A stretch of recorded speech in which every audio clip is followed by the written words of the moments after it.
So on Monday, the White House released President Donald Trump's budget proposal, and even though the likelihood of this ever being codified into law is very low, it still is really important because it gives us a template of Donald Trump's spending priorities and what he wants to accomplish.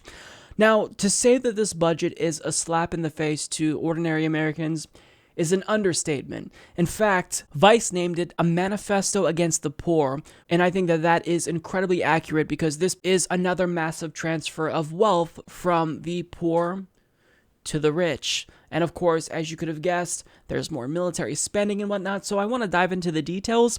And first, we'll talk about where he's increasing spending, and then we're going to talk about where he's cutting spending in order to make up for the spending increases. So first of all, one of the biggest things that stands out, of course, is the substantial increase in military spending. He wants to increase the military budget to $716 billion, and also, he wants to spend $18 billion on the border wall he initially claimed Mexico would pay for. Who's going to pay for the wall? Who?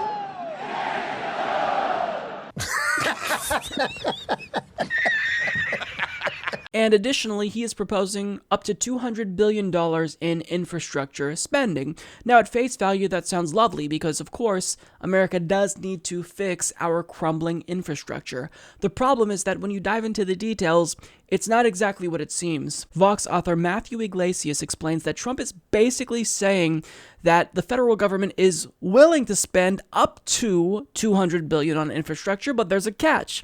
He's not just allocating the money to states and telling them to fix the roads. He's basically trying to encourage states to spend money on infrastructure by incentivizing it with things like matching funds. But here's why this won't really encourage investment in infrastructure. Right now, federally funded highways, that's interstates and other routes, are financed on the basis of an 80-20 federal-state split, and federally funded mass transit projects usually get a 50-50 split. Trump's proposal is to flip the 80-20 formula on its head and require that states and cities kick in at least $4 for every $1 in federal money they receive.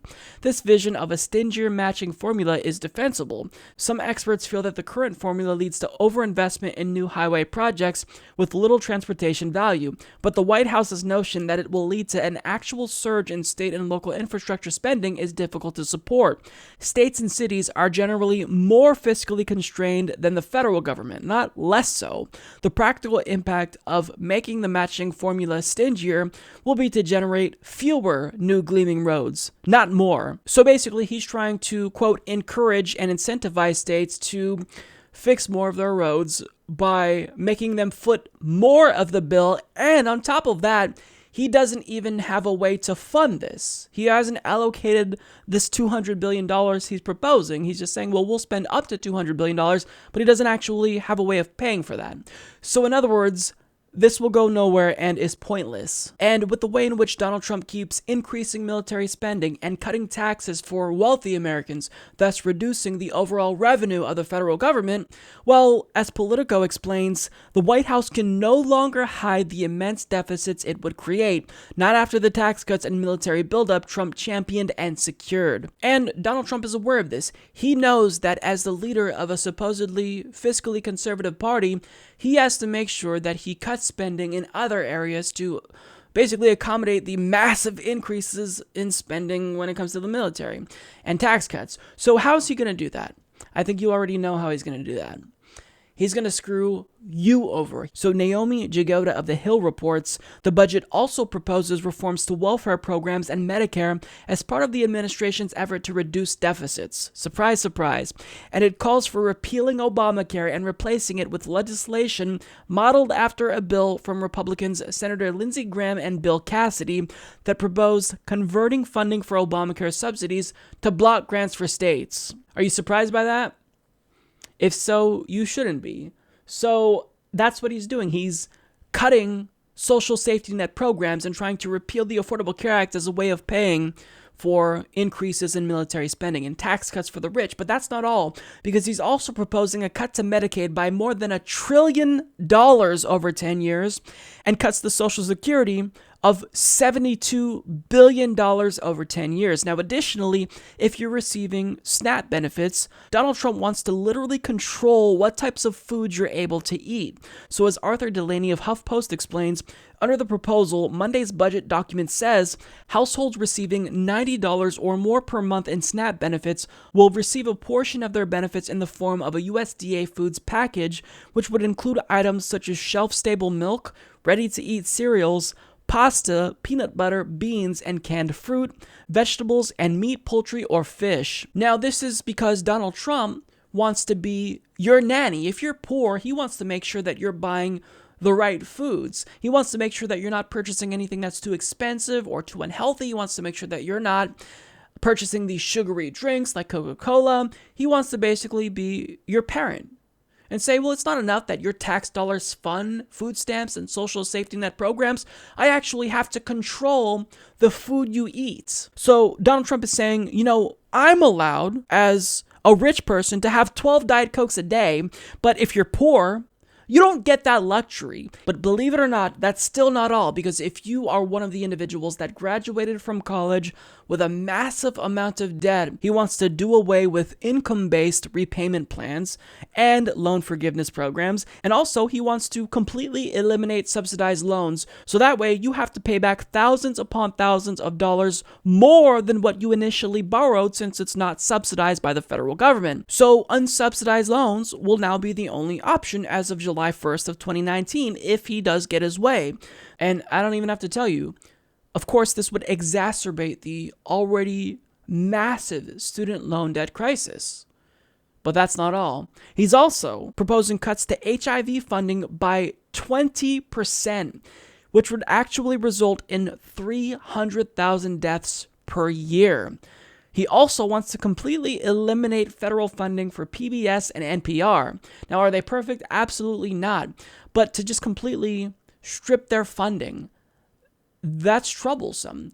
And I mean, think about this. What PBS does, at least with certain things that they produce, with their frontline documentary, I mean, they have journalists on the ground in Syria, in Yemen, reporting on things that the mainstream media doesn't report on. So I want them to have federal funding so that way they can continue to produce these types of documentaries and get journalists on the ground in these countries.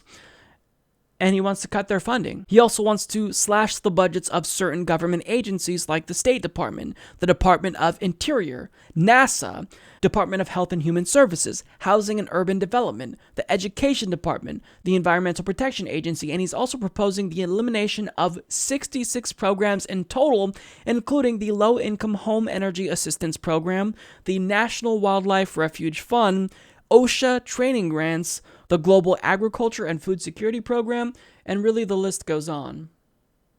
So this budget is obscene.